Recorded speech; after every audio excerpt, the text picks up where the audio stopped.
بسم الله والصلاة والسلام على رسول الله. اليوم جيتكم بوصفة تليتلي على طريقتي الخاصة. وصفة بنينة بزاف، نتمنى منكم تجربوها. ناخذ كسرونة نحطها فوق النار، نحط عليها شوية زيت ونحط واحد 2 مغارف هكذاك، ونحط عليها تليتلي واحد 250 غرام هكاك.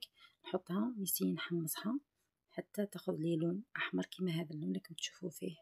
ومن بعد نحط عليها نفرغ عليها 2 كيسان ماء باردين ونملح ونخليها طيب لي حتى نص طياب. ومن بعد ناخذ 4 حبات زروديه نسكرفجهم نحطهم في مقلاة يتقلاو مليح حتى ياخذوا ونزيد عليهم نملحهم بلا ما ننسى الملح طبعا.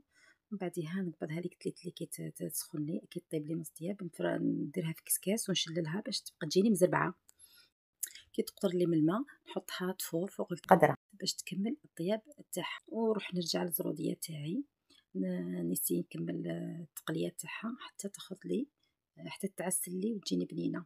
ومن بعد نفرغ التليتلي تاعي في ريسيبيون ونفرغ عليها هذيك الزروديه اللي كنت قليتها من قبل بها بالزيت تاعها، ما نحي منها والو، ونخلطها مع بعض نسيي ندمج هاد المكونين في بعضهم بعض باش تخلط لي تليتلي مليح مع الزروديه هذيك.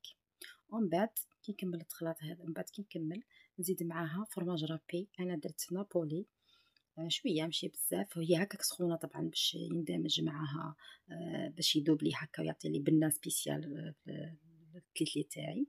ومن بعد نزيد لها شويه مايز مصبر معلب طبعا. ومن بعد نزيد لها بطاطا عطون نسيي ندخل فيها هذا المكونين مليح نخلطهم بيان مع بعضهم بعض حتى يندمجوا لي المكونات. بعد نضيف لهم 2 حبات بيض مقطعين قطع صغيره ونخلط بيان ثاني، ونكون كملت بهذا الشكل كده حتى نوصل لهذا الشكل. نكون كملت العصا تاعي. هذه هي النتيجه النهائيه اللي نتحصل عليها. سلام.